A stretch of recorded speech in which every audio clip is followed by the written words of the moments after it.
Assalamualaikum warahmatullahi wabarakatuh.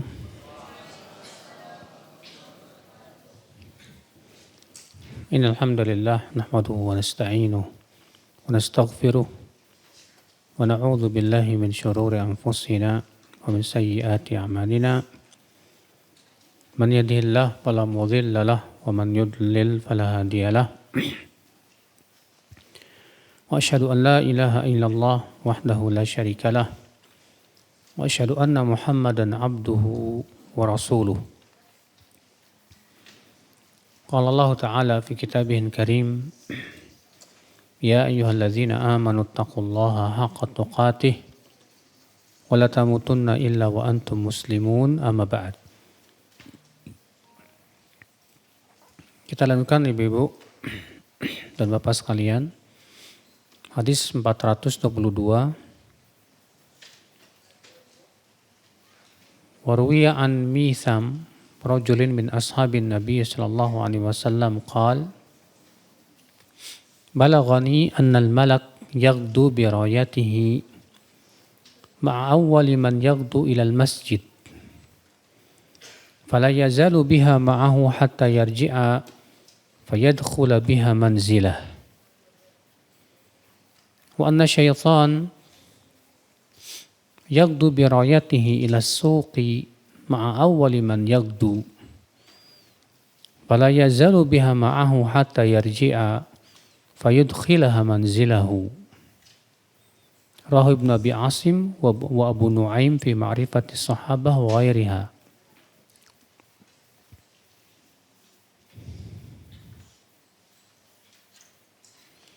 Dan diriwayatkan dari Mitham, seorang laki-laki dari sahabat Nabi sallallahu alaihi wasallam, bahwa beliau berkata, sampai kepadaku bahwa malaikat akan pergi dengan benderanya bersama orang yang pergi ke masjid pertama kali. Bersama orang yang pertama kali pergi ke masjid. Dan senantiasa ia memegang bendera tersebut bersamanya sampai ia pulang. Lalu ia pun masuk dengan membawa bendera tersebut ke rumahnya. Dan sesungguhnya syaitan pergi di waktu pagi dengan membawa benderanya ke pasar bersama orang yang pertama kali pergi ke pasar. Dan ia terus memegang bendera itu bersamanya sampai ia pulang dan ia pun memasukkannya ke rumahnya. Dikeluarkan Ibnu Abi Asim dan Abu Nuaim. Namun ini ya dari perkataan sahabat Nabi Sallallahu Alaihi Wasallam atau yang disebut dengan mauquf.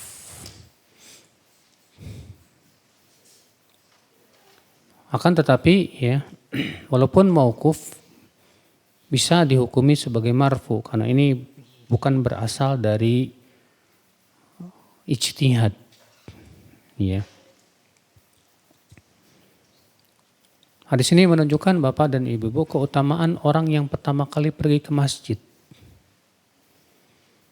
Orang yang pertama kali pergi ke masjid di waktu pagi ya. Maka akan berangkat bersamanya malaikat dengan membawa bendera. Dan malaikat itu terus menemaninya sampai ia pulang ke rumahnya dan ia masuk ke rumahnya tersebut dengan membawa benderanya tersebut, Masya Allah. Ini menunjukkan Bapak Ibu bahwa malaikat itu mencintai orang-orang yang bergegas pergi ke masjid.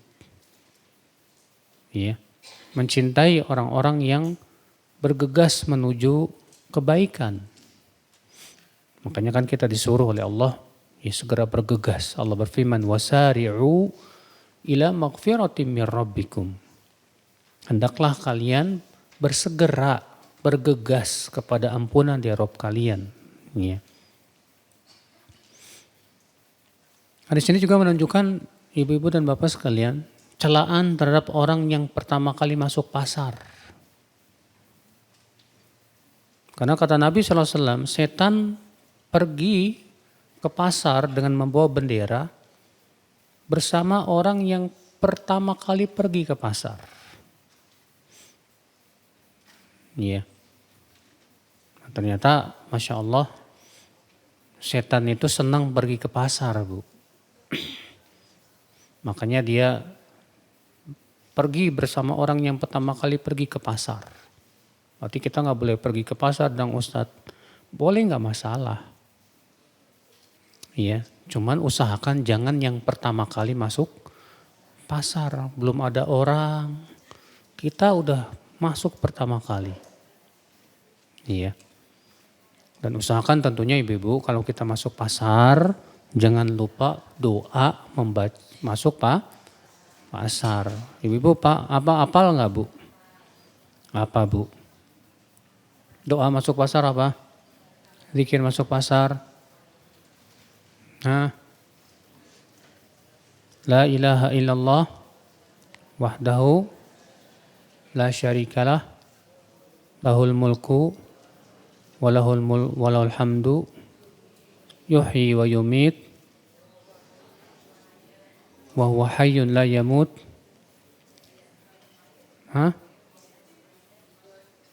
Terus wa huwa ala kulli syai'in qadir. Iya. Dan dianjurkan Ibu selama di pasar kita banyak-banyak zikir. Ya, selama di pasar kita dianjurkan banyak-banyak apa? Zikir, mengingat Allah Subhanahu wa taala.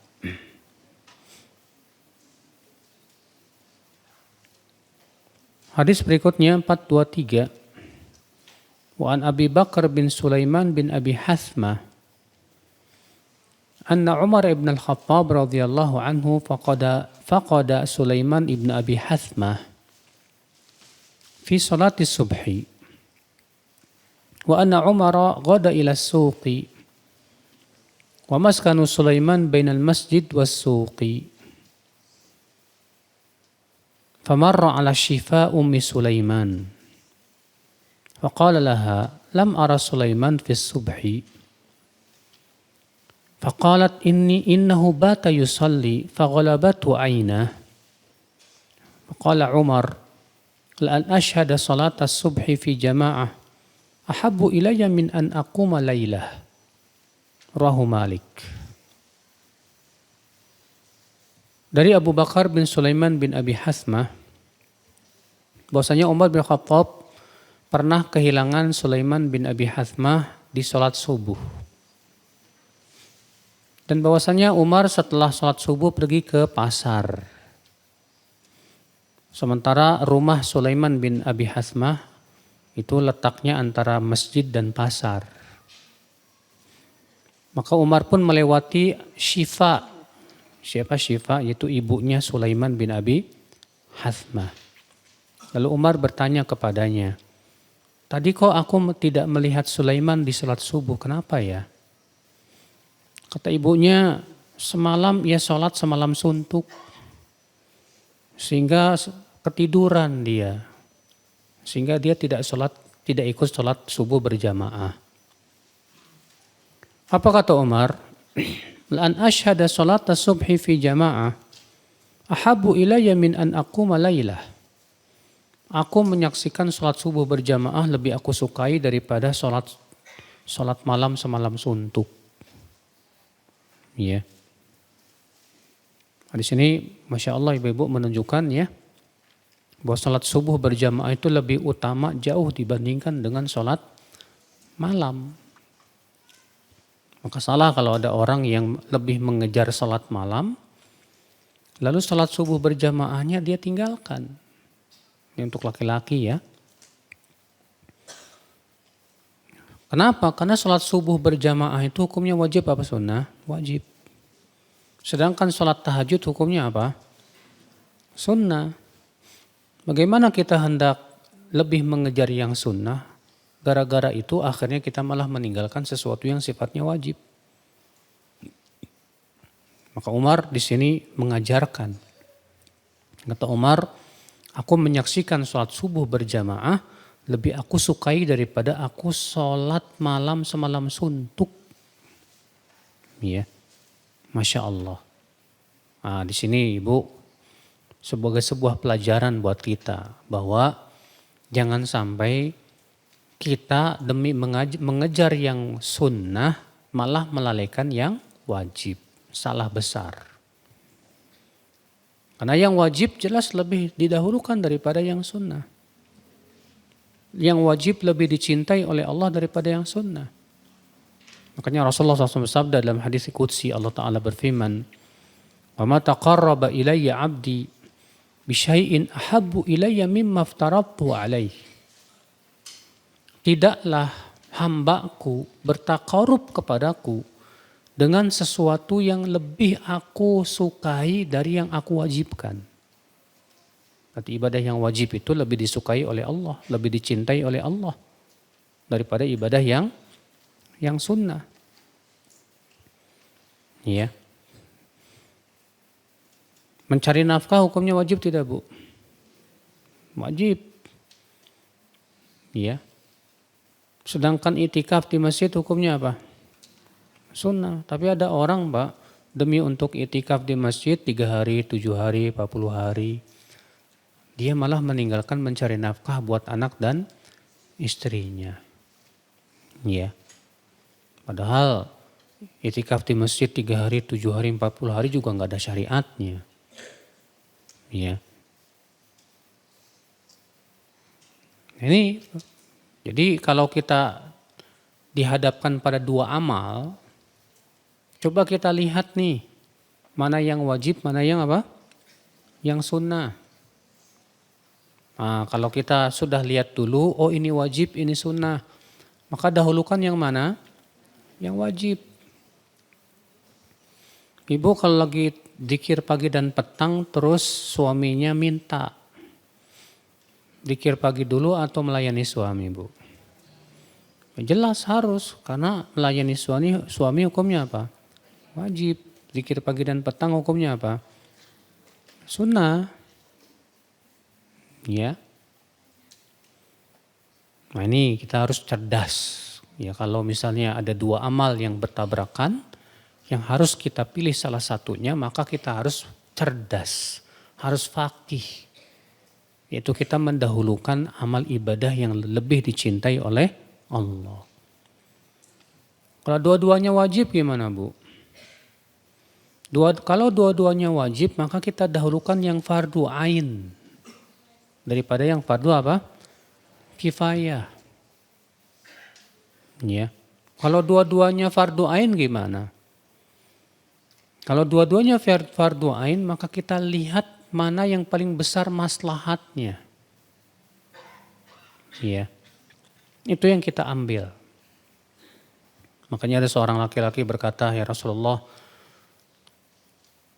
aku diwajibkan ikut perang. Tapi masalahnya istriku mau pergi haji. Mana yang harus aku pilih nih ya Rasulullah? Ikut perang atau menemani istriku?" Apa kata Rasulullah SAW, Ibu?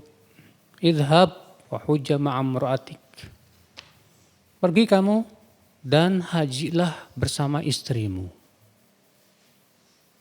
Nih, orang ini bertemu padanya 2 kewajiban. Kewajiban pertama, ya, dia terkena kewajiban militer. Kewajiban yang kedua, dia harus menemani istrinya haji karena istrinya nggak ada mahram. Ternyata apa yang Nabi pilih, Bu? Yang Nabi pilih adalah menemani istrinya haji. Kenapa? Karena untuk menghindarkan mudorot. Sebab kalau istrinya pergi haji tanpa mahram, dosa tidak? Dosa. Dan subhanallah dalam hadis itu Nabi tidak bertanya, istri kamu pergi bersama rombongan yang aman dan amanah enggak? Enggak. Berarti itu menunjukkan itu semua enggak dianggap, Ibu. Maka ya tidak boleh seorang wanita pergi haji tanpa apa? Mahram secara mutlak. Ya.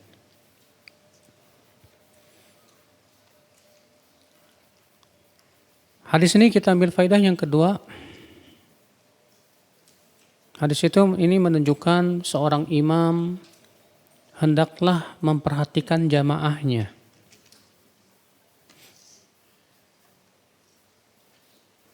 Kadang ada jamaah yang tidak hadir, kita tanya kenapa dia nggak hadir. Ya, barangkali dia sakit, barangkali dia punya kebutuhan. Nah itu ya seorang imam itu harusnya begitu. Perhatian, demikian pula seorang pemimpin harus perhatian sama rakyatnya. Karena Umar waktu itu sebagai Amirul Mukminin. Hadis 424.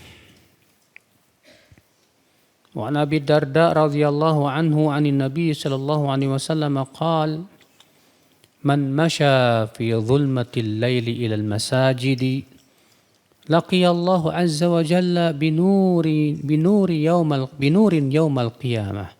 Rahu Tabrani fil Kabir bisnadin hasan wal Ibn Hibban fi sahihihi nahwah. Dari Abu Darda, semoga Allah meridhoinya, dari Nabi SAW bersabda, siapa yang berjalan di kegelapan malam menuju masjid, ia akan bertemu dengan Allah dengan membawa cahaya pada hari kiamat. Hadis berikutnya juga mirip, hadis 425 dari Sahal bin Sa'ad As-Sa'idi, semoga Allah meridhoinya, ia berkata, Rasulullah SAW bersabda, Bashiril musya'ina fil dhalam ilal masajidi bin nurit tam yaumal qiyamah. Rahu Ibnu Majah wa Ibnu Khuzaimah fi sahihi wal Hakim. Berikan kabar gembira kepada orang-orang yang berjalan di waktu gelap menuju masjid. Apa kabar gembiranya? Bahwa ia akan diberikan cahaya yang sempurna nanti pada hari kiamat.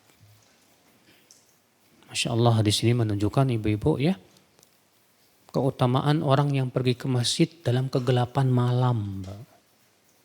Walaupun gelap, nggak ada lampu, karena zaman Nabi kan nggak ada lampu ya.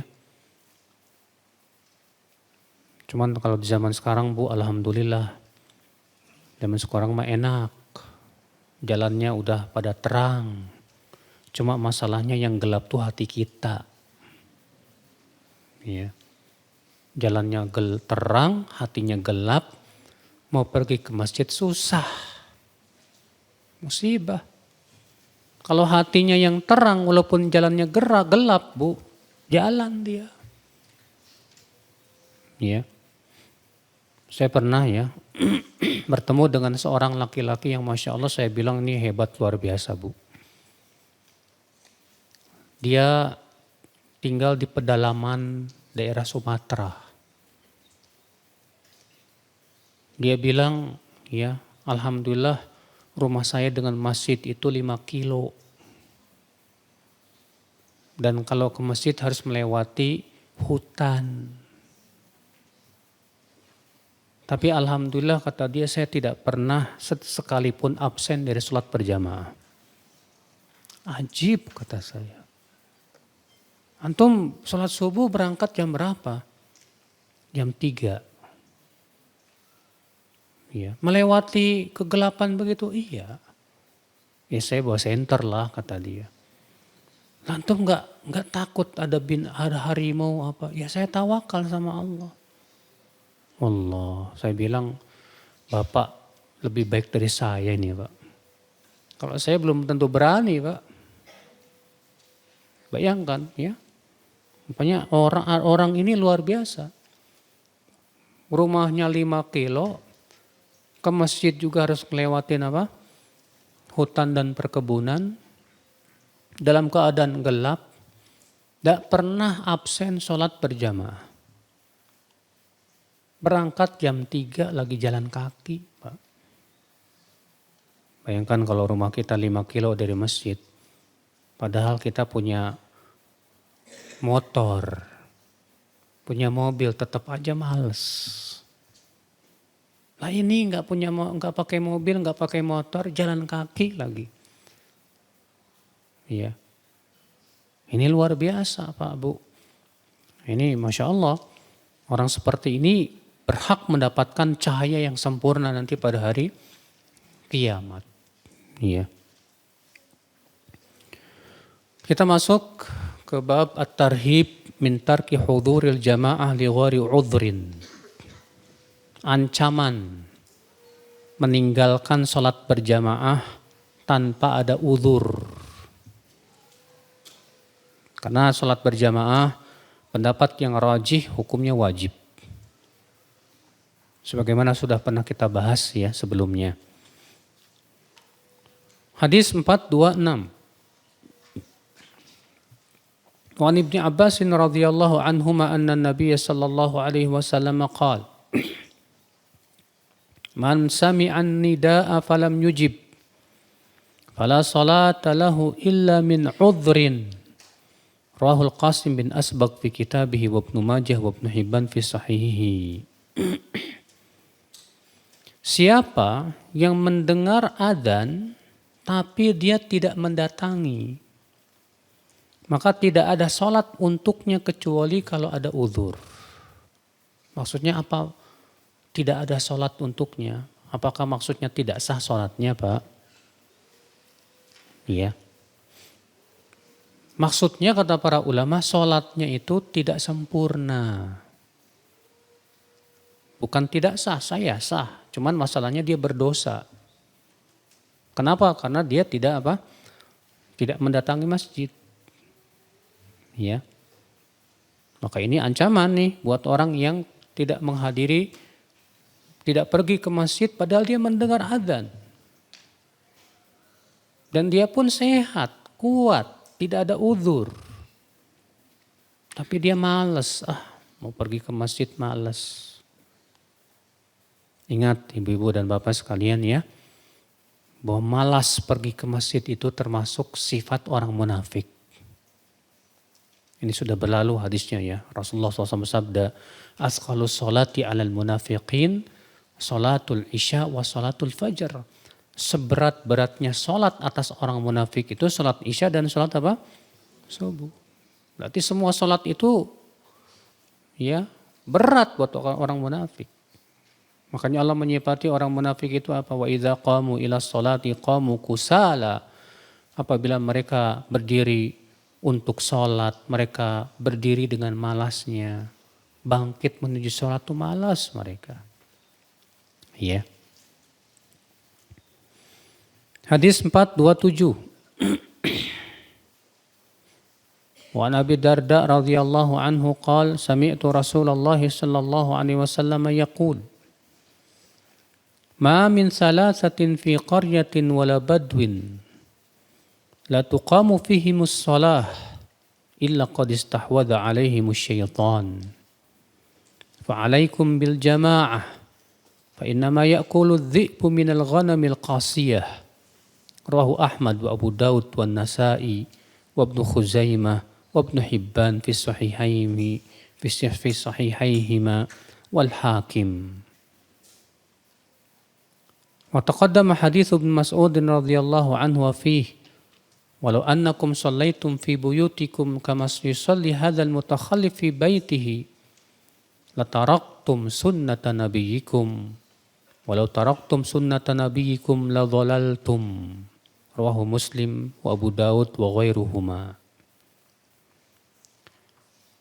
Dari Abu Darda semoga Allah meridainya, ia berkata, aku mendengar Rasulullah sallallahu alaihi wasallam bersabda, tidak ada 3 orang yang berada di sebuah desa atau badu.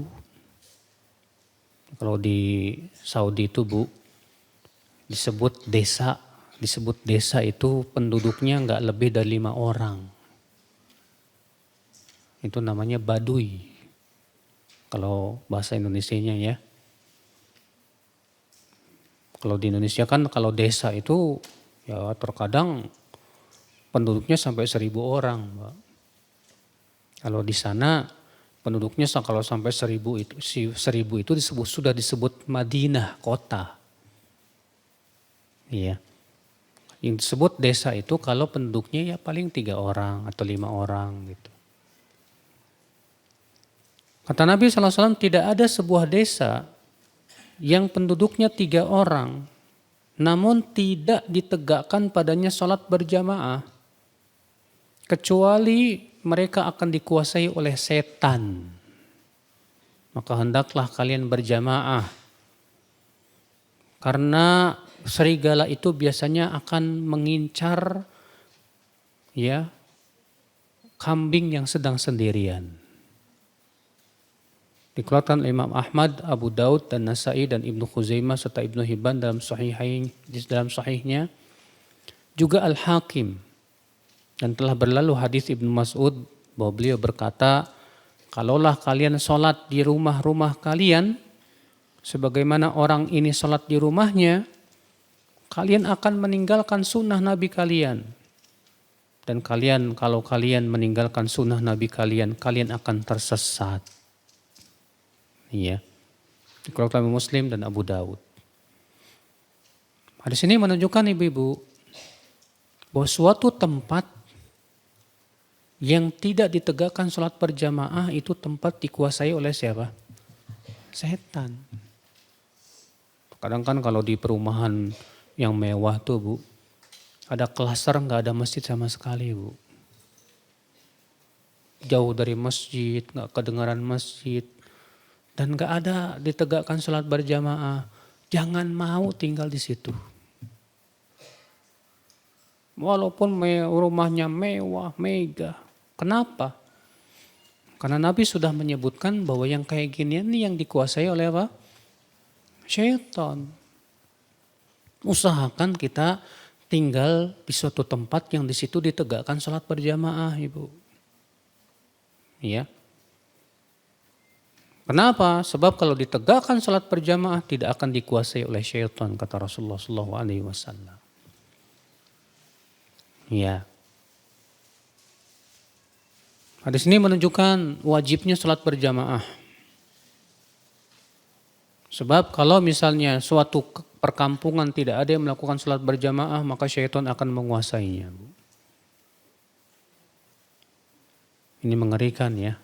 Kalau ada sebuah desa, saya diceritakan sama teman ya, ketika gempa itu di Cianjur ada sebuah desa yang si ibu itu mengaku di sini itu Pak tidak ada yang adzan.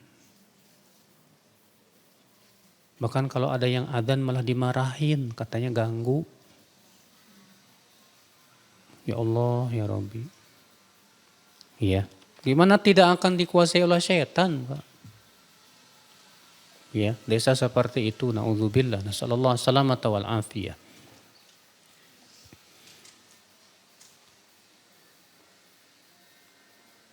Hadis 428. An Abi Hurairah radhiyallahu anhu qala Rasulullah sallallahu alaihi wasallam,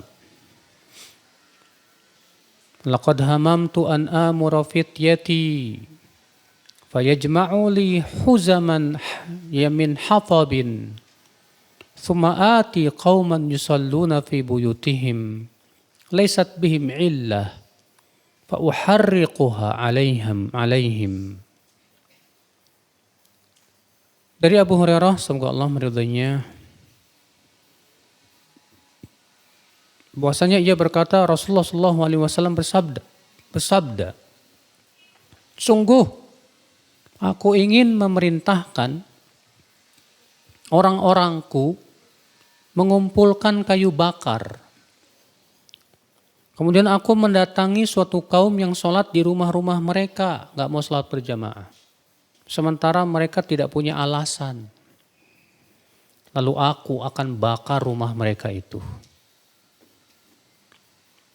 Lalu Yazid bin Al-Asam ditanya, ini maksudnya Rasulullah ini sholat Jum'ah atau yang lainnya ya? Iya.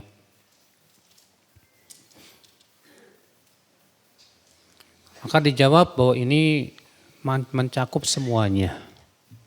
Sholat Jumat maupun sholat yang lainnya. Dikeluarkan Muslim, Abu Daud, Ibnu Majah dan Tirmidzi secara ringkas.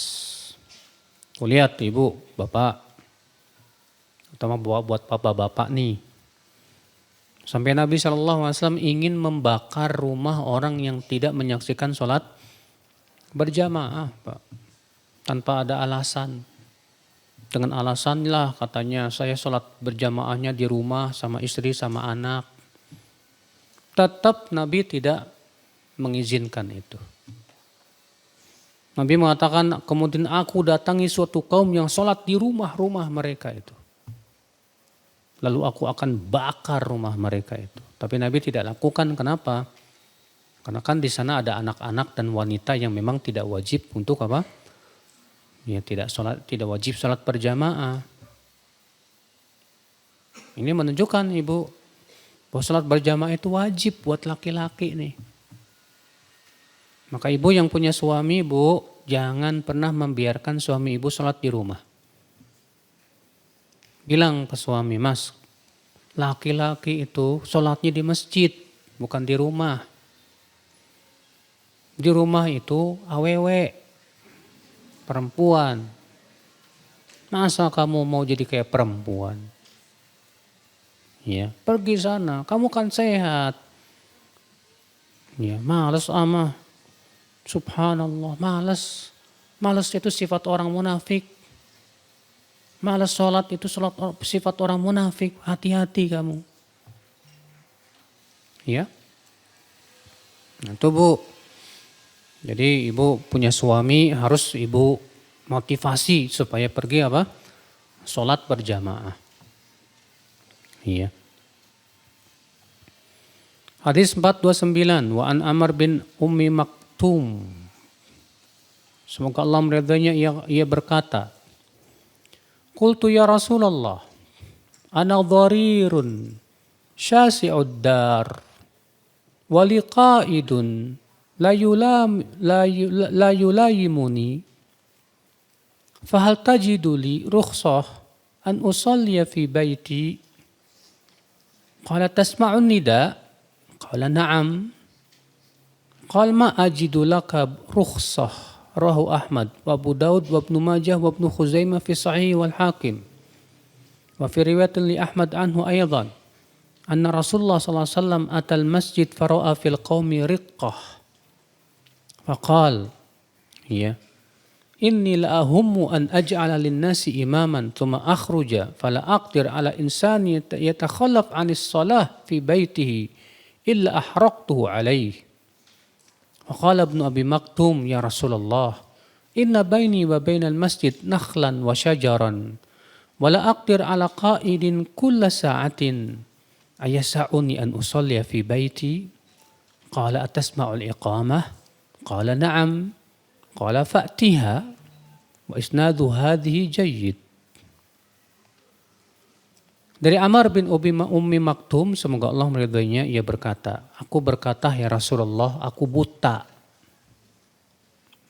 Ya. Rumahku jauh. Udah buta, rumahnya apa? Jauh. Dan aku tidak punya orang yang bisa menuntunku setiap saat.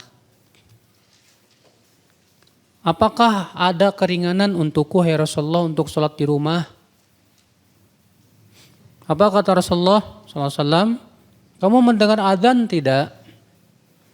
Kata dia, dengar.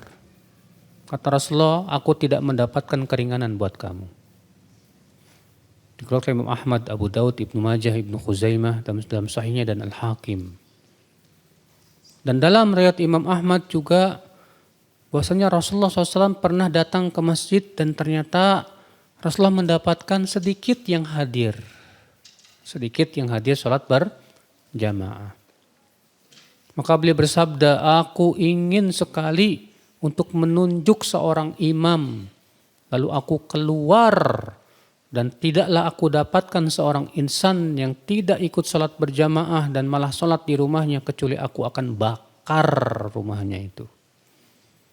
Lalu Ibnu Ummi Maktum berkata, wahai Rasulullah, sesungguhnya antara rumahku dan antara masjid itu ada kebun kurma dan pepohonan.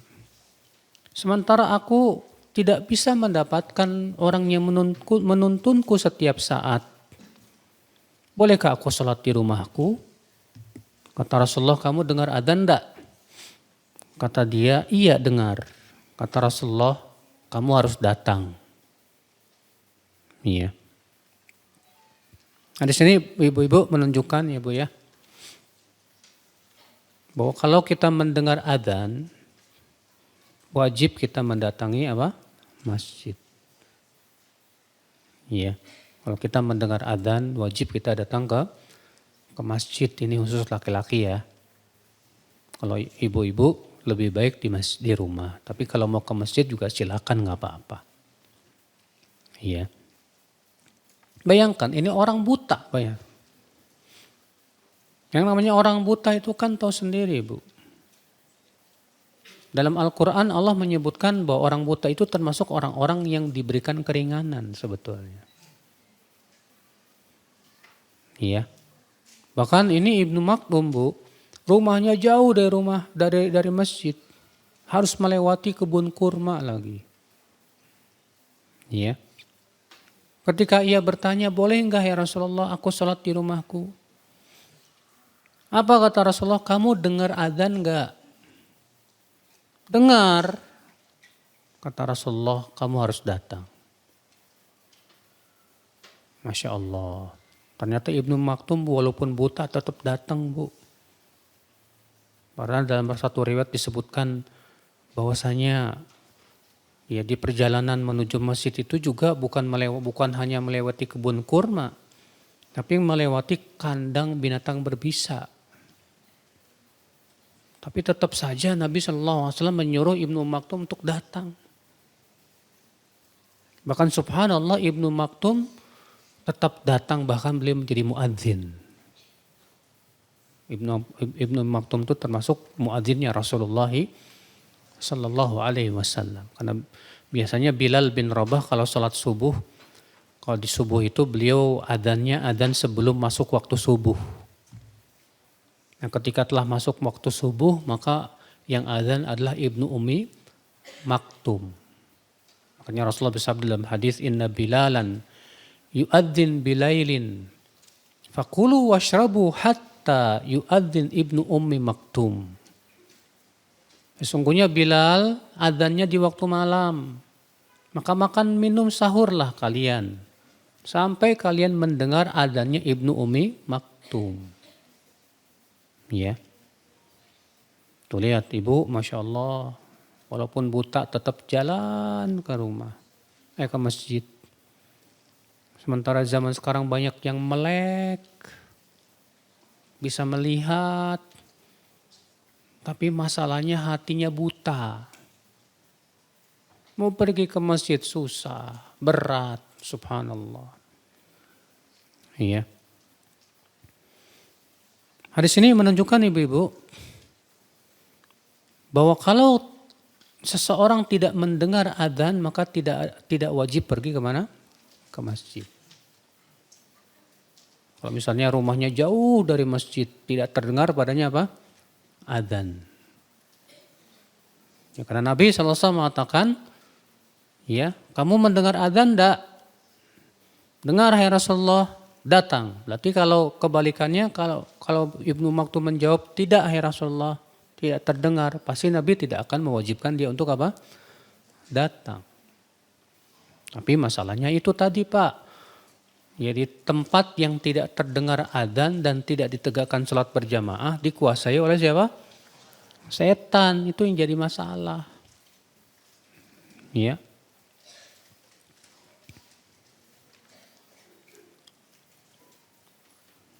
Hadis berikutnya 430.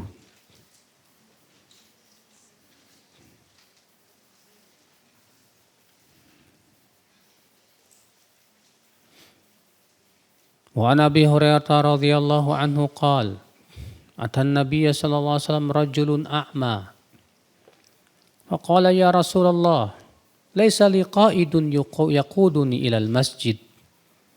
Fasa'ala Rasulullah SAW an yurakhisa lahu fayusalli fi baitih. Farakhasa lahu. Falamma walla da'ahu faqal. Hal tasma'un nida'a bis salah? Faqala na'am. Qala fa'ajib. Rahu Muslim wa Nasa'i wa ghairuhuma.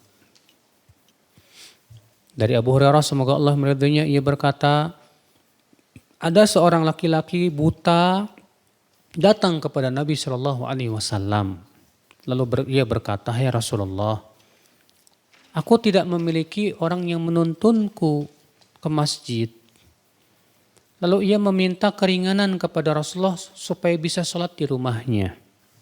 Maka Rasulullah pun memberikan keringanan. Ketika orang itu pergi, maka Rasulullah memanggilnya dan berkata, "Kamu mendengar adzan tidak untuk sholat?" Kata dia, "Dengar." Kata Rasulullah, "Kalau gitu kamu harus datang." Ya. Berkata Imam Al-Khattabi setelah menyebutkan hadis Ibnu Maktum tersebut, ya, "Wa fi hadza dalilun ala anna hudhural jama'ati wajibun." Ini merupakan dalil bahwa menghadiri salat berjamaah itu hukumnya apa? Wajib. Walau kana dzalika nadban lakana aula man yasa'ahu at-takhalluf anha ahlu darurah wa dha'af. Kalaulah salat berjamaah itu hukumnya sunnah, tentu orang yang seperti Ibnu Maktum nih, yang lemah, yang buta, pasti diizinkan untuk salat di mana? Di rumahnya. Ya. Wa kana Atha bin Abi Rabah yaqul, dan Atha bin Abi Rabah berkata, "Laisa li ahadin min khalqillah fil hadar wa bil qaryah rukhsah idza sami'a an-nida fi an yada'a as-shalah." Tidak ada keringanan buat orang yang mendengarkan adzan, baik dia di pedesaan ya ataupun bukan, untuk meninggalkan salat berjamaah. Berkata Imam Al-Auza'i, "La ta'ata lil walid fi tarkil jamaah wal jamaat." Tidak boleh menaati orang tua yang menyuruh kita meninggalkan salat berjamaah. Ini kalau misalnya orang tua melarang, "Enak ngapain kamu salat berjamaah, enggak usah, salatnya sini aja." Maka tidak boleh ditaati. Kenapa? Karena ini namanya menaati orang tua dalam rangka memaksiati Allah. Ya. Nah ini ibu-ibu. Hadis 431. Wa an Abi Sya'tha al-Muharibi qala, "Kunna qu'udan fil masjid fa'adzana al-mu'adzin faqama rajulun minal masjid yamshi fa'atba'ahu Abu Hurairah basarahu hatta kharaja minal masjid faqala Abu Hurairah, amma hadza faqad asa Abul Qasim, rawahu Muslim wa ghairuhu." Dari Abu Sya'tha al-Muharibi, ia berkata, kami pernah duduk-duduk di masjid. Lalu muadzin pun adzan. Lalu ada seorang laki-laki bangkit dari masjid dan berjalan untuk keluar. Maka Abu Hurairah terus melihati dia sampai dia keluar masjid. Lalu Abu Hurairah berkata, sesungguhnya orang itu telah memaksiati Rasulullah sallallahu alaihi wasallam. Hadis ini diriwayatkan Muslim dalam sahihnya ibu-ibu. Hadis ini menunjukkan kalau sudah dikumandangkan adzan tidak boleh keluar masjid sampai salat berjamaah. Kecuali kalau keluarnya kita karena mau wudu atau mau buang air misalnya. Pas adzan muadzin kentut. Akhirnya kita keluar untuk berwudu. Seperti ini enggak masalah ya. Tapi kalau sudah adzan akhirnya dia tetap pulang, enggak boleh. Dan ini hukum berlaku juga untuk wanita, Bu. Jadi kalau ibu-ibu sudah ada di masjid, kemudian muadzin adzan, maka ibu tidak boleh pulang. Dengan alasan kan wanita lebih baik di rumah, Ustaz. Iya, masalahnya ibu sudah ada di masjid tapi sudah dikumandangkan padanya apa? Adzan. Iya. Sampai Abu Hurairah mengatakan orang ini sudah memaksiati Rasulullah sallallahu alaihi wasallam. Iya. Hadis 432. Wa an Ibnu Abbas radhiyallahu anhuma aidan qala man sami'a hayya 'alal falah falam yujib faqad taraka sunnata Muhammadin Rasulillah sallallahu alaihi wasallam. Rawahu Tabrani fil Awsat bi isnadin hasan. Siapa yang mendengar panggilan hayya 'alal falah, mari menuju kepada keberuntungan, tapi ia tidak mendatangi panggilan tersebut, sungguh ia telah meninggalkan sunnah Nabi Muhammad sallallahu alaihi wasallam. Tuh lihat Bu, dipanggil hayya 'alal falah, artinya apa? Mari kepada keberuntungan. Masa diajakin kepada sesuatu yang menguntungkan kita nggak mau? Maunya yang nggak nguntungin gimana coba? Cuma masalahnya ya itulah Bu ya. Banyak orang kalau sudah cinta dunia menganggap keuntungan itu cuma dunia. Coba aja kalau diumumkan, Bapak ya setelah sholat zuhur nanti setiap orang dapat uang 1 juta. Kira-kira hadir nggak Pak? Waktu udah penuh itu rumah masjid itu. Subhanallah Ibu. Ternyata banyak orang itu lebih tertarik kepada pahala dunia dibandingkan dengan pahala apa? Akhirat. Dipanggil kepada sholat, dipanggil kepada keuntungan akhirat, ya pahala yang besar. Nggak ada sama sekali tertarik Ibu. Tapi kalau mendengar ada keuntungan dunia, baru dia tertarik. La haula wa la quwata illa billah. Seakan-akan Ibu, dia orang ini mau hidup di dunia selamanya kali. Ya, beginilah ya. Keadaan orang-orang yang tertipu oleh kehidupan apa? Dunia. Maka jangan sampai ibu-ibu, bapak ya, kita lebih tertarik kepada pahala dunia dibandingkan dengan pahala apa? Akhirat. Orang yang beriman harusnya lebih tertarik dengan pahala akhirat. Iya. Hadis 433, wa an Usama ibni Zaidin radhiyallahu anhu qala Rasulullah sallallahu alaihi wasallam, la yantahiyanna rijalun an tarkil jama'ah aw la uharriqanna buyutahum. Rawahu Ibnu Majah.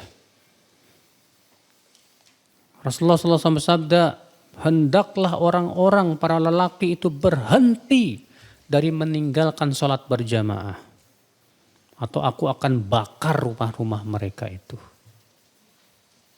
Lihat ya, sampai Nabi memperingatkan, hendaklah para laki-laki itu berhenti dari meninggalkan sholat apa? Berjamaah. Atau aku akan bakar rumah mereka itu. Masya Allah. Ya. Ini mengerikan, ini ancaman nih. Ya buat orang-orang yang malas pergi sholat berjamaah ini Bu. Hadis 434 an Abi Burdah an Abi radhiyallahu anhu qala Rasulullah sallallahu alaihi wasallam, man sami'an nida'a farighan sahihan falam yujib fala salatalah. Siapa yang mendengar azan padahal dia kosong, artinya nggak ada kesibukan yang penting banget. Sehat, tapi dia tidak mendatangi apa? Panggilan adzan, maka tidak ada sholat buat dia. Dikeluarkan Imam Al-Hakim dari riwayat Abu Bakar bin Ayyash, dari Abi Husain, dari Abu Burdah, dan ia berkata sahih sanadnya. Al-Hafidh Ibnu Hajar mengatakan yang sahih ini mauquf dari perkataan Abu Musa Al-Asy'ari.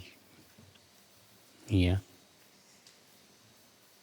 Tuh lihat ya, orang yang mendengar adzan padahal dia kosong, dia bisa mampu pergi ke masjid, nggak ada kesibukan apa-apa. Beda kalau misalnya ada kesibukan, contohnya gimana Bu? Contoh misalnya kita sedang kerja di perusahaan nih. Di perusahaan istirahatnya misalnya jam 12:30. Sementara zuhurnya jam 12. Terdengar adzan jam 12. Sementara kita masih kerja dan belum waktunya apa? Istirahat. Boleh nggak kita tinggalkan pekerjaan? Nggak boleh. Kenapa? Karena itu amanah. Iya. Maka itu uzur. Boleh dia nanti setelah setengah 1 baru sholat berjamaah bersama teman-temannya. Iya. Seperti itu nggak apa-apa ibu-ibu dan bapak sekalian. Karena itu termasuk uzur ya. Baik, kita masuk ke bab berikutnya at-targhib fi sholatin nafilah fil buyut.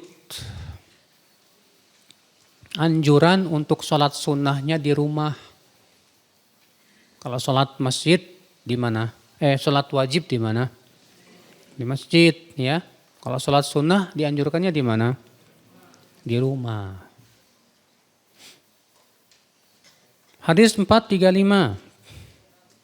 Wa an Ibnu Umar radhiyallahu anhuma anna an-nabiy sallallahu alaihi wasallam qala ij'alu min salatikum fi buyutikum wa la tattakhidhuha qubura. Rawahul Bukhari wa Muslim wa Abu Daud wa Tirmidzi wa Nasa'i. Dari Ibnu Umar semoga Allah meridhoinya bahwasanya Nabi sallallahu alaihi wasallam bersabda, hendaklah kalian jadikan sebagian sholat kalian, itu sholat sunnah maksudnya, itu di rumah kalian. Dan jangan kamu jadikan rumah kalian seperti kuburan. Hadis ini menunjukkan ibu-ibu, ya sangat dianjurkan sholat sunnahnya di mana? Di rumah. Ya. Dan hadis ini juga menunjukkan ibu-ibu, dilarang rumah kita seperti kuburan. Kenapa? Karena kuburan itu bukan tempat sholat. Kuburan bukan tempat ibadah. Maka kalau rumah kita tidak ditegakkan padanya sholat, tidak dibacakan padanya Al-Quran, kayak kuburan. Cuman di zaman sekarang malah kebalik ya Bu ya. Malah kuburan yang rame. Malah orang-orang pergi ke kuburan malah sholat di sana, baca Quran di sana, rumahnya ngelompong. La haula wala quwata illa billah. Iya. Padahal kuburan bukan tempat ibadah, bukan. Makanya Nabi melarang kita menjadikan rumah kita seperti apa? Kuburan. Kata Ibnu Hajar, li'annal kubur atau makbarah laisa makanan lil ibadah, bukan tempat ibadah. Karena kuburan bukan tempat ibadah, maka jangan jadikan kuburan sebagai tempat ibadah. Justru rumah kita yang harus kita makmurkan dengan ibadah, Bu. Iya. Banyak di antara kita, Bu, rumahnya makmurnya sama musik. Dangdutan lah, rock and roll lah, ya, kerokean. Kalau diperdengarkan murotal Al-Quran, malah nggak suka, Masya Allah. Iya, mengerikan itu ibu-ibu sekalian ya. Justru kita berusaha ya, rumah kita yang kita tinggalkan itu menjadi surga buat kita, Bu. Jadikan rumah kita itu tempat yang paling aman dari fitnah, Bu. Makanya Rasulullah SAW ketika menyebutkan kepada Amr bin Al-As, "Kaifa bika ya Abdullah idza kunta fi huthalatin minan nas?" Apa sikap kamu ya Abdullah kalau kamu tinggal di sebuah tempat yang orang-orangnya sudah rusak? Apa kata Rasulullah? Ilzam baitak. Banyak-banyak tinggal di rumah. Ternyata ibu, di zaman yang penuh fitnah, kita jadikan rumah tempat yang paling aman dari apa? Fitnah. Sementara kita malah menjadikan rumah kita banyak fitnahnya, Pak, Bu. Iya. Hadis 436.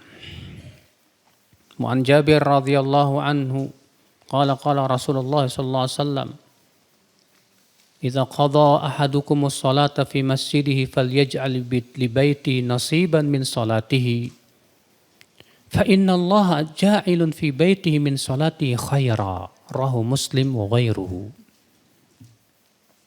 Dari Jabir bin Abdullah, semoga Allah meridainya, ia berkata, Rasulullah SAW bersabda,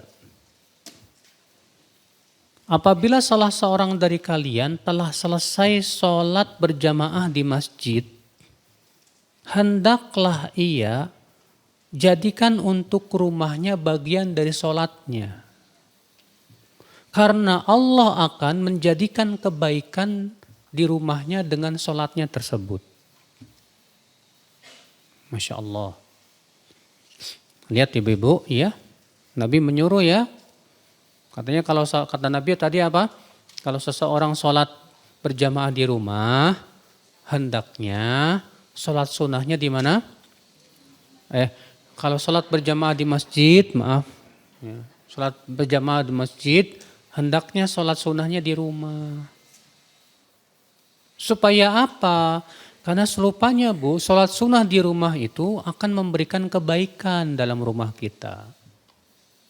Barokah dalam hidup dalam rumah kita, Masya Allah. Kan kalau rumah kita dipenuhi dengan kebaikan, Masya Allah banget ya. Ya. Maka kita usahakan ya, habis sholat kita pulang, kita sholat sunnah di mana? Di rumah. Hadis 438.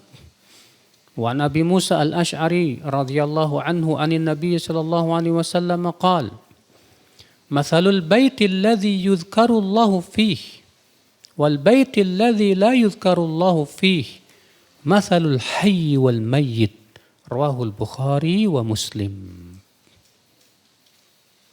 Dari Abu Musa al-Ash'ari, semoga Allah meridainya, dari Nabi sallallahu alaihi wasallam bersabda, perumpamaan rumah yang tidak disebut nama Allah padanya dengan rumah yang tidak disebut nama Allah padanya,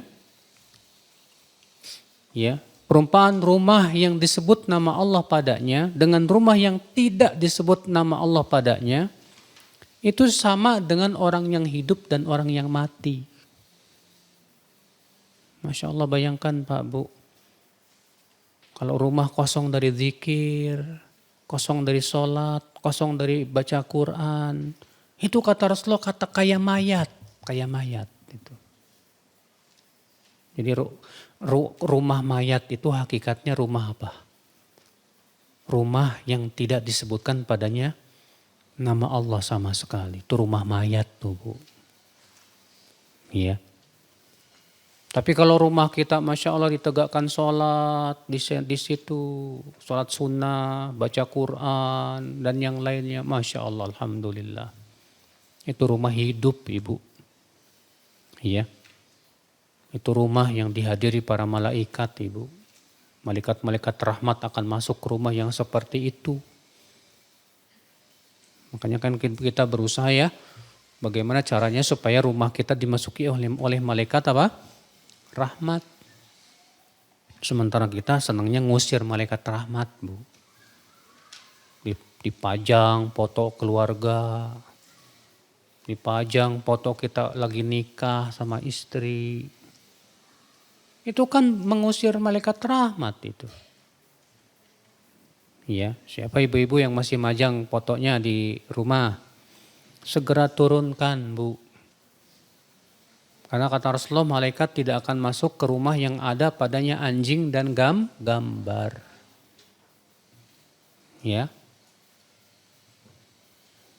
Hadis 439, wa Abdullah bin Sa'din radhiyallahu anhu qala sa'altu Rasulullah sallallahu alaihi wasallam ayyuma afdal as-salatu fi baiti aw as-salatu fil masjid. Qala ala tara ila baiti ma aqrabahu minal masjid. Fala an usalliya fi baiti ahabbu ilayya min an usalliya fil masjid illa an takuna salatan maktubah. Rawahu Ahmad wa Ibnu Majah wa Ibnu Khuzaimah fi sahihihi.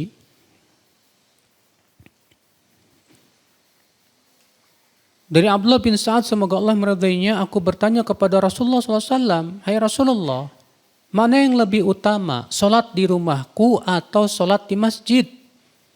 Kata Rasulullah, tidakkah kamu lihat rumahku ini dekat banget ke masjid. Sungguh aku sholat di rumahku lebih aku sukai daripada sholat di masjid kecuali sholat 5 waktu. Sampai Rasulullah SAW mengatakan begitu Pak Ibu. Padahal kan rumahnya Rasulullah menempel dengan masjid sebelahan banget itu. Iya. Hadis 440 wa an Zaid bin Thabit radhiyallahu an anna Nabiy sallallahu alaihi wasallam qala Sallu ayyuhan nas fi buyutikum fa inna afdhala salatil mar'i fi baitihi illa salatal maktubah. Rawahu An-Nasa'i bi isnadin jayyid wa Ibnu Khuzaimah fi sahihihi. Kata Nabi sallallahu alaihi wasallam, "Hai manusia, salatlah kalian di rumah-rumah kalian. Karena seutama-utama salat seseorang itu di rumahnya, kecuali salat yang 5 waktu. Salat wajib. Tuh lihat sampai Nabi menganjurkan, hai manusia, salatlah kalian di rumah-rumah kalian. Maksudnya salat sunnah. Ya. Bahkan Nabi mengatakan bahwa salat sunnah itu lebih utama, Bu. Lebih afdol. Nabi mengatakan seutama-utama salat seseorang itu di rumahnya. Tuh lihat, Masya Allah. Hadis 441 wa an rajulin min ashabi Rasulillah sallallahu alaihi wasallam arahu rafa'ahu qala fadlu salatir rajul fi baitihi ala salati haitsu yarahu an-nas ka fadlil fardhu ala tatawwu'. Keutamaan salat seseorang di rumahnya itu salat sunnah. Iya. Di atas sholatnya di saat orang melihatnya itu sholat berjamaah. Itu bagaikan keutamaan sholat wajib di atas sholat sunnah di masjid. Masya Allah. Jadi Ibu, sholat sunnah, sholat wajib di rumah, sholat wajib di masjid. Itu kan jauh lebih utama dibandingkan sholat wajib di mana? Di rumah. Berapa kali lipat? 27 kali lipat. Ternyata sholat sunnah di rumah sama pahalanya dengan tingkatannya sama dengan sholat wajib di masjid. Ya, Masya Allah. Berarti sholat sunnah di rumah lebih utama jauh dibandingkan dengan sholat sunnah di mana? Di masjid. 27 kali lipat. Ya, ini anjuran ibu-ibu dan bapak sekalian ya, agar kita sholat sunnahnya di mana? Di rumah. Terus Ustadz, kan ada hadis yang menyebutkan tentang keutamaan menunggu sholat sampai sholat berikutnya Ustadz. Yang Rasulullah sebutkan, wantidharus sholah ba'das sholah, ya. Yaitu menunggu sholat sampai sholat berikutnya termasuk ribat, berjihad. Gimana itu ya? Kita katakan kalau memang tujuan kita adalah untuk menunggu sholat sampai sholat berikutnya, ya mau tidak mau kita sholat sunnahnya di mana? Di masjid. Itu pengecualian tentunya ya. Demikian Bapak dan Ibu-ibu, saya kira cukup sampai di sini, kita buka tanya jawab. Barangkali Bapak dan Ibu-ibu ada yang mau bertanya, silahkan.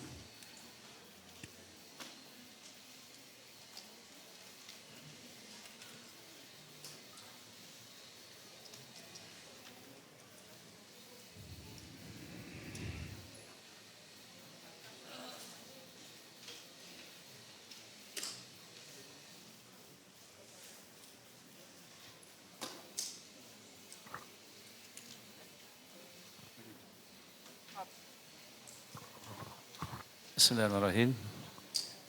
Assalamualaikum warahmatullahi wabarakatuh. Assalamualaikum warahmatullahi wabarakatuh. Semoga Allah senantiasa memberikan rahmat kepada kita semua, khususnya kepada Ustadz. Nama saya Rio Ustadz, yang saya ingin tanyakan kaitannya dengan sholat sunnah sebelum subuh Ustadz.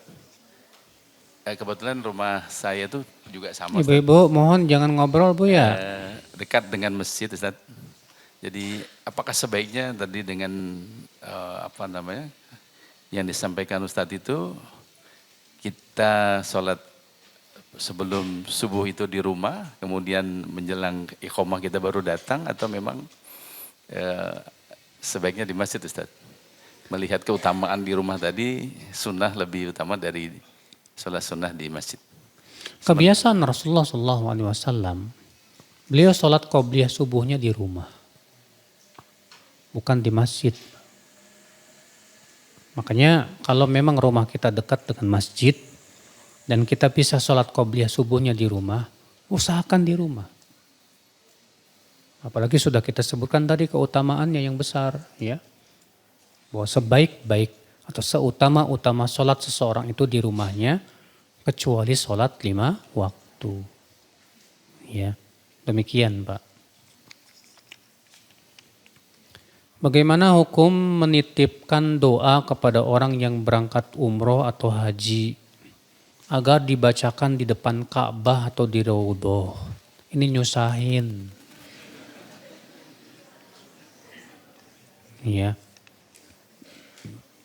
Bilang aja, mohon doakan saya selama di sana ya, gitu. Enggak masalah. Adapun minta tolong bacakan doa ini depan Ka'bah, aduh kasihan Pak. Nanti orang lagi tawaf, dia harus berdiri di depan Ka'bah, bacain. Kan kasihan, jangan nyusahin. Jangan kita mintanya yang enggak gitu loh. Yang nyusahin teman kita, enggak usah lah. Ya, cukup kita katakan aja begitu. Jangan lupa ya doain saya gitu.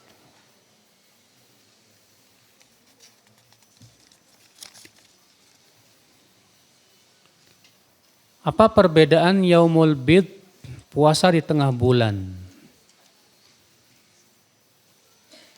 5, 6, 7 Maret dengan 6, 7, 8 Maret. Yang benar itu 13, 14, 15 Hijriah. Iya. Sekarang jadi masalah. Gimana kalau beda kalender? Tetap yang menjadi patokan kita kalender pemerintah. Karena memang yang punya tugas dalam Islam yang ditugaskan untuk menentukan penanggalan itu mereka. Bukan organisasi, bukan siapa-siapa. Iya.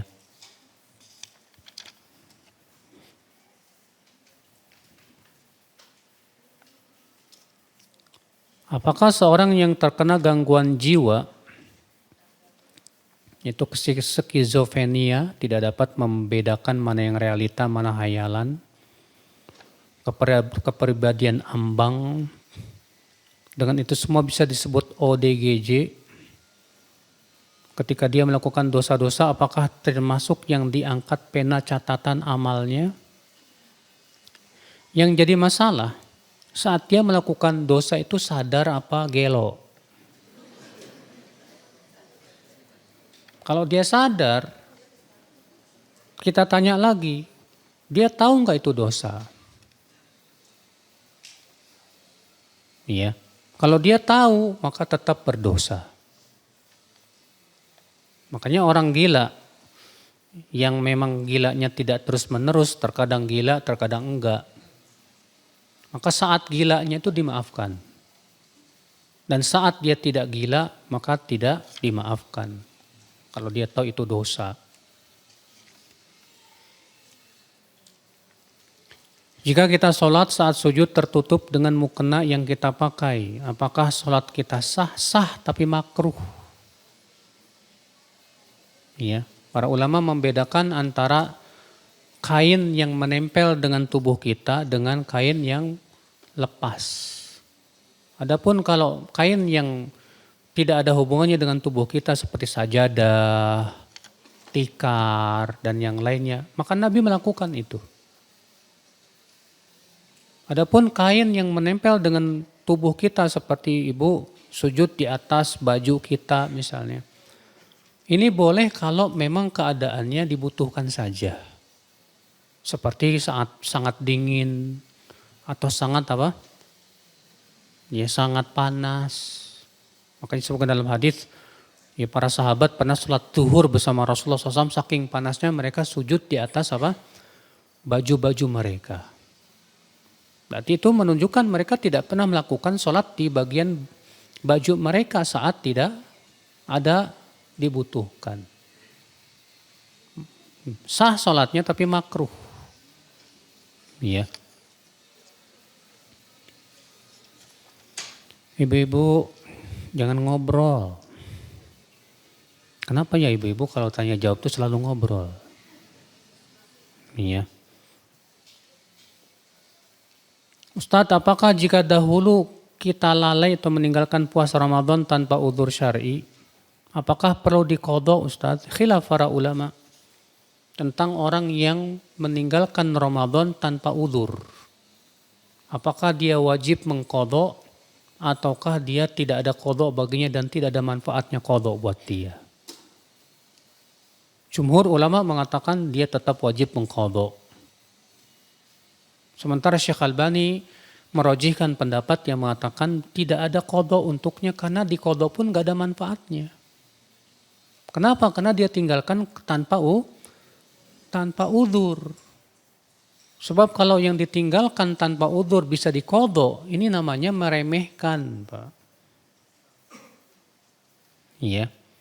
Dan itulah pendapat yang paling kuat insya Allah. Jadi kewajiban dia apa dong? Taubat dengan taubat yang nasuh. Saya berencana akan mudik ke Cirebon naik kereta jam 12 siang, perjalanan 3,5 jam. Bagaimana sebaiknya saya melaksanakan sholat duhur Ustadz?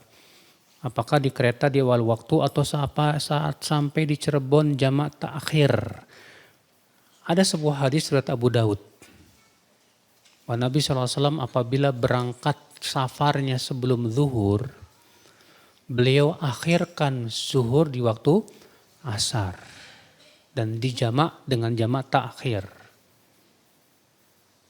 Kalau berangkatnya setelah zuhur, maka beliau tarik asar di waktu apa?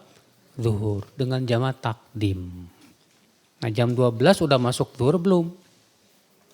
Kalau belum, ya udah, kalau begitulah yang lebih baik di jamak apa? Takhir saja. Iya. Karena memang sholat wajib itu pada asalnya tidak boleh di atas kendaraan.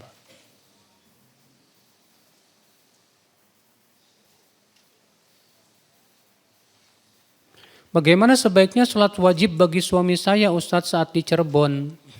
Apakah di rumah berjamaah dengan saya qashar atau ke masjid?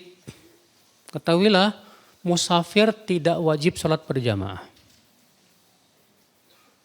Beda dengan orang yang mukim. Kalau mukim memang wajib sholat Jadi wajibnya sholat berjamaah itu buat mereka yang bukan mukim. Buat yang mukim. Maaf. Adapun yang musafir maka tidak wajib sholat berjamaah. Namun mana yang lebih utama buat musafir? Sholat berjamaah atau mengqashar? Syekh Utsaimin menjawab yang lebih utama tetap sholat berjamaah. Namun kalau dia lebih memilih sholat di rumah dan mengqashar itu tidak dosa. Karena itu hanya sebatas masalah keutamaan saja. Iya.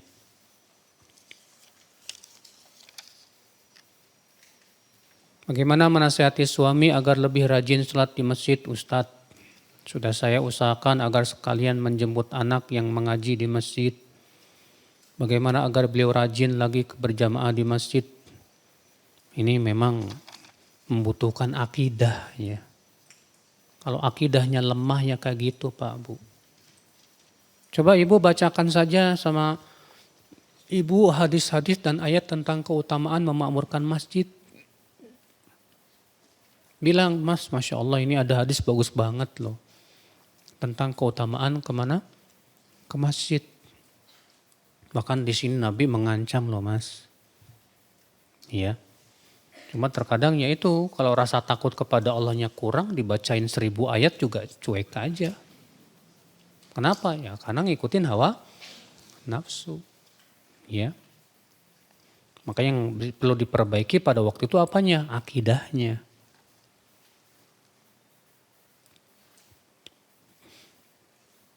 Jika ingin menikah namun masih ingin melanjutkan akademi, mana yang lebih utama? kira-kira dia khawatir nggak jatuh kepada zina? Kalau dia tidak khawatir untuk jatuh kepada zina dan bisa memelihara dirinya, nggak masalah dia lanjutkan akademi. Tapi kalau dia khawatir jatuh kepada zina, ya, karena masalahnya syahwatnya menggebu-gebu, maka dia wajib menikah. Maka dia wajib apa? Menikah. Karena menghindari yang haram itu hukumnya wajib tidak? Wajib.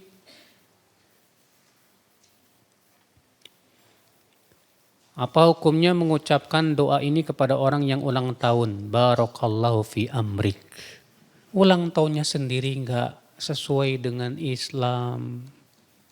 Itu termasuk tasyabuh, menyerupai orang Nasrani. Masa kita doakan orang yang sedang tasyabuh? Ya. Jadi gimana dong? Doainnya gini, Allah yahdik. Semoga Allah memberimu hidayah. Ya.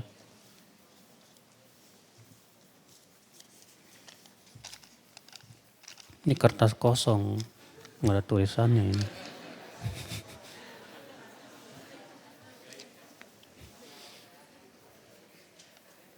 Kalau kata orang sufi katanya cuma yang bisa baca orang tertentu saja, Pak.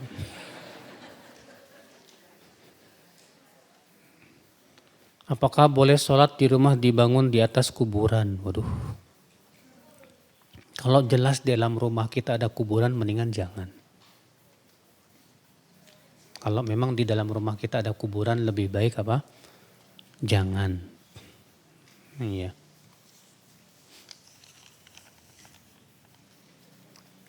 Jika turun hujan boleh sholat wajib di rumahkah Ustadz?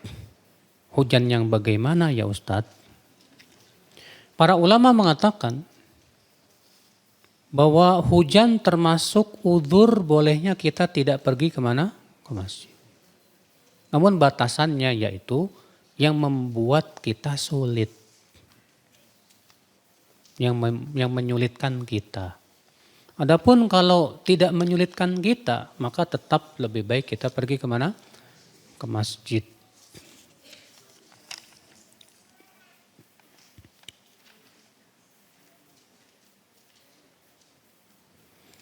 Kalau baca Al-Quran sampai selesai membacanya misalnya 3 lembar, lalu membaca artinya, atau per lembar sambil membaca artinya.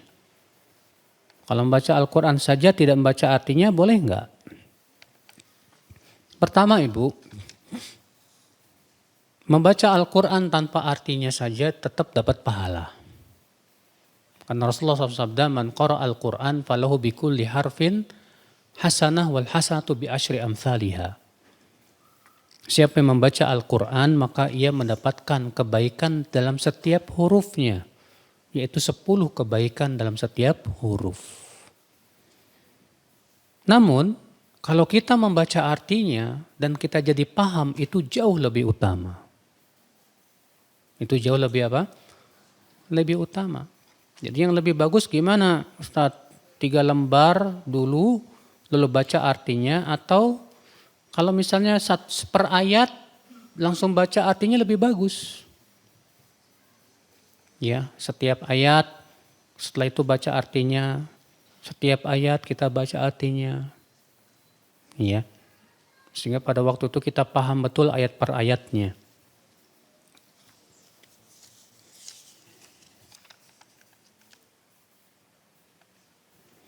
Salat rawatib zuhur lebih utama yang 4 rakaat atau yang 2 rakaat? Yang lebih utama tentu yang 4 rakaat.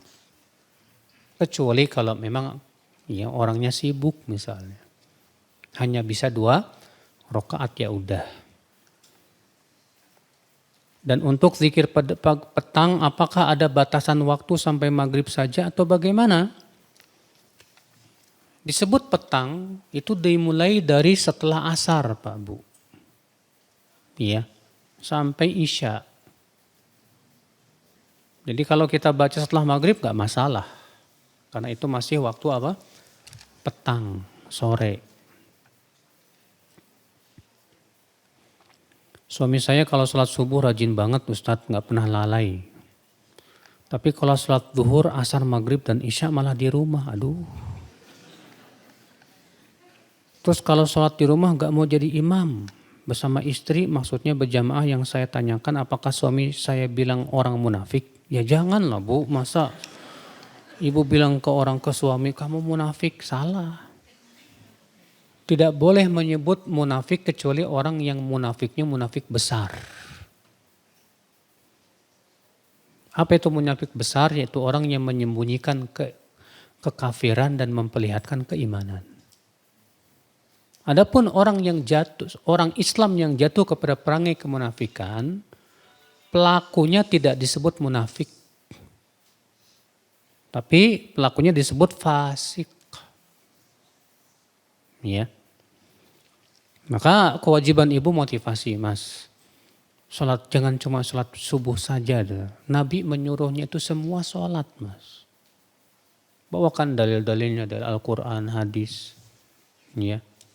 Sudah gitu kok suaminya nggak mau jadi imam. Terus kalau sholat sama istrinya di rumah, istrinya jadi imam gitu. Ya nggak salah. Ibu berusaha, ya. Motivasi terus suami ibu. Bawakan hadis-hadis. Kamu tidak tertarik dengan pahala. Kamu tidak tertarik dengan besarnya pahala di sisi Allah, Mas. Bayangkan jalan kakinya kamu ke masjid. Sudah pahala.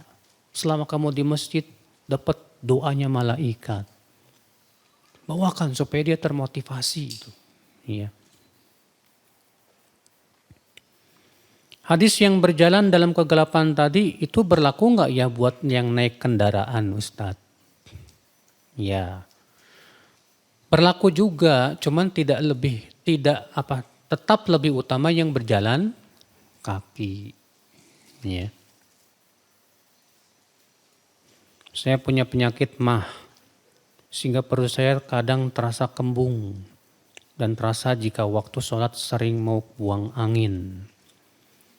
Saya menyikapi hal itu dengan sendawa pada saat sholat untuk mencegah buang angin pada saat sholat. Dan tentunya kadang terdengar suara sendawa saya. Boleh enggak ya? Usahakan sendawanya jangan keluar. Supaya tidak mengganggu orang yang sedang sholat. Ya. Dan kalau kita mau buang angin lalu kita tahan, sebetulnya juga tidak mempengaruhi keabsahan sholat kita, insya Allah. Sholat duha jam 11.30 masih boleh enggak ya? Boleh. Karena kan sholat duha itu batasannya dari semenjak terbit matahari ya sampai sebelum zuhur. Ya. Adapun kalau matahari sudah tepat berada di langit, itu waktu yang terlarang untuk apa? Sholat.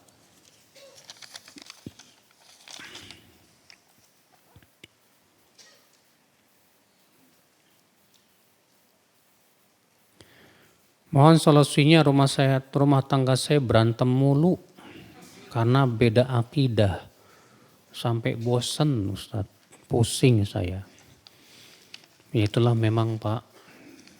Kalau sudah berbeda akidah, susah sekali. Untuk klopnya itu susah, karena akidah itu dasar masalahnya Pak. Iya. Adanya ketentraman, persatuan itu kalau memang hatinya sama. Akidahnya sama. Maka usahakan terus untuk dakwahi pasangan kamu supaya akidahnya benar, lurus. Iya. Kalau ternyata dia tetap tidak mau ikuti, ya, nah terserah. Kalau dia misalnya mau saya mau cerai aja, ya silahkan juga, kan itu termasuk udzur syar'i. Tapi kalau dia berat untuk cerai karena mikirin anak-anak, ya berarti dia harus ya berusaha untuk istiqomah dan berusaha untuk mendakwahi.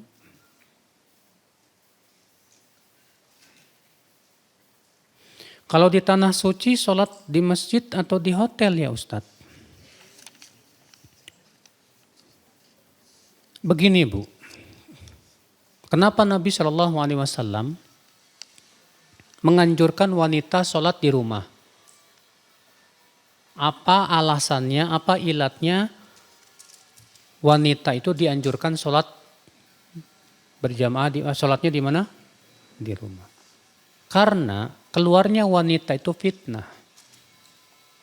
Karena keluarnya wanita itu apa? Fitnah. Nah, fitnah ini ilat alasan disyariatkan atau dianjurkannya wanita sholat di rumah. Nah, fitnah ini ada enggak di tanah suci? Kalau ada, berarti yang lebih baik di mana? Iya, di hotel. Terus enggak dapat dong keutamaan 100.000. Pendapat yang rajih wallahu alam yang saya pilih bahwa 100.000 itu mencakup seluruh kota Mekah.